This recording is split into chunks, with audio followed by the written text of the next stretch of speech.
Hi folks, welcome back to BADM 726 Personal Branding. We're still in week number 2, and this is the fourth of 4 videos. We previously talked about how to create your value, and then we looked at how to get platforms set up on Google Plus and LinkedIn, and now we're going to talk really briefly about Facebook.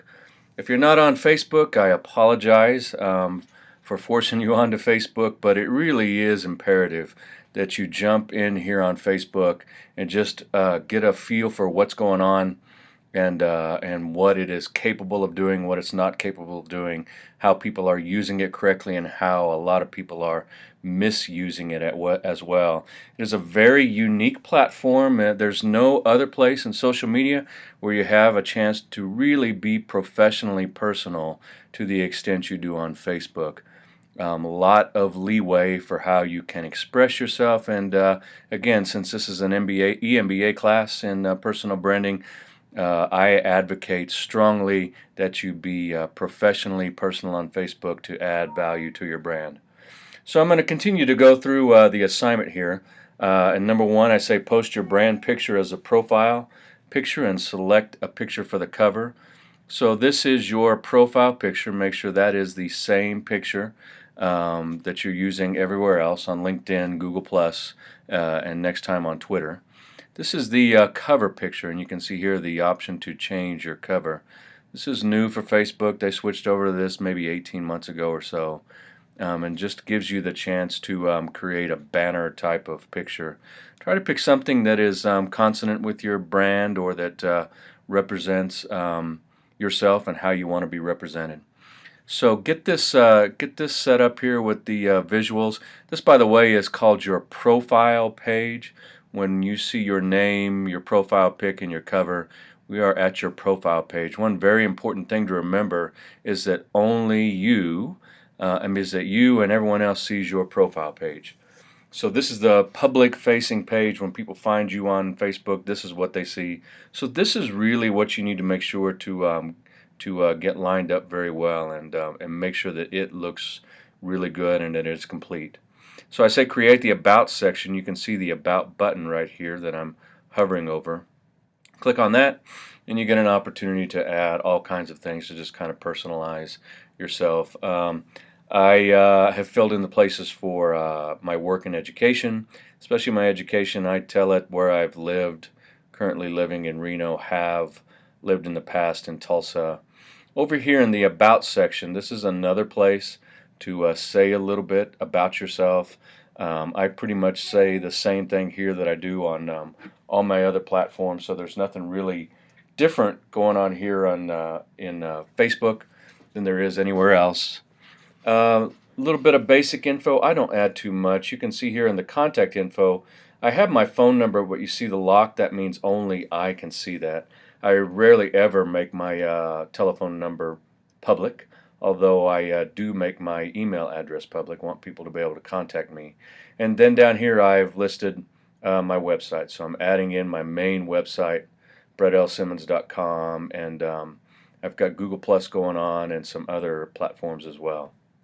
Alright, so that is the About section. That's number 2. The next one is number 3, get your vanity URL. If you'll come over here to the settings, which is this little wheel up in the top, click on that and go down to account settings, and then you see username. You can see how mine is www.facebook.com Bret Simmons, and this is called the vanity URL. You always want to try to get your name, so come down here to username and type your name in and see if it will let you have your name. If it won't let you have your name, try some variation on your name with maybe the middle initial in there as well. So that's really important. All of your accounts, try to set it up where you have the vanity URL and you can have it as your name. Now, I don't teach privacy. In any of my classes, I never teach privacy settings because I believe that you really have no privacies on the internet. Any privacy you think you have is truly virtual, and if you trust Facebook or any other platform to protect your privacy, I think you're making a big mistake. So a lot of people teach the technological aspects of privacy, use this setting or use setting, that setting, this, that, and the other. To me, I make privacy operational. So if you will never post anything, anytime, anywhere that you wouldn't be comfortable with anyone seeing, then the technology settings are really not an issue. So my strong advice is to make privacy an operational issue and not a technological issue, and just be careful what you post. I tell my students, when we get around to the picture section, this is one of the powers of Facebook, is that you have an opportunity to post a lot of pictures of yourself to be personal as well as professional. And my guiding rule of thumb is, if this picture that you put on Facebook could also hang on the wall of your office at work and not offend anyone, it wouldn't offend a coworker, wouldn't offend an employee, wouldn't offend a supervisor, wouldn't offend a customer. If it wouldn't offend anyone on the office of your wall at work, then it's fine for Facebook. But if you're posting some things on Facebook that might be offensive to some of your constituents or clientele, and you're hoping that you can protect that privacy with technology buttons, I think that's ultimately a failed operational strategy. So use that as a guiding principle. You can see here I've got a lot of personal pictures posted. I even post pictures of my kids. I don't use their names. So if I put a picture of my child, I'm not going to tell you their name so that someone could find that. And if you're not comfortable with that, just post pictures of landscape, places that you like to visit, places you've traveled to. Use those types of pictures as a way to be personal. So join some groups, if you will, please. So I use TEDx Reno. This is an example of a page that I like. So I'm going to like TEDx Reno. I thought I actually had already liked that. So here I like the page. In number 5, I say join 4 groups or fan pages. The fan pages like this, where you can like the page, are much more popular now, and they're easily accessible. You just search up here at the top for the group that you're interested in, like the button, and there's no invitation at all necessary. There are some groups that are more private. So, for example, there are a few TEDx connection groups where you have to be invited to join, and it's limited to just the TEDx organizers or some other subgroup. So don't worry about the groups, but try to find some fan pages that you like. Start connecting with others as a minimum. Consider connecting with everyone in class. That's not a hard and fast rule, but it does give you some things, give you some people to connect to. Don't play those silly games. Never play Farmville or any other silly game, or take on any other type of activity where you might have an opportunity to spam people. Number 8, I never post my full birthday, phone number, address, or any other sensitive information. Again, privacy is an operational issue for me.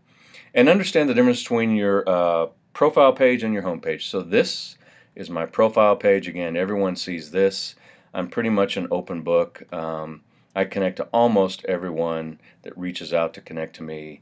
And I really don't have anything going on here. And the things that I post, I try to, again, make them helpful posts. Talking about TED Global 2013, posting some pictures from my classes with guest speakers like Dave LaPlante and Rob Smith, and then posting some other good blog posts from my students. And people have come to associate my brand with this type of stuff. I rarely ever post the, hey, I'm walking my dog, eating breakfast, or any thing like that. I try to not post a lot, and I try to keep it relatively simple. Whenever you post something on the wall of your profile page, this now ends up in the home stream of everyone that you are connected to. This would be my 1,378 friends.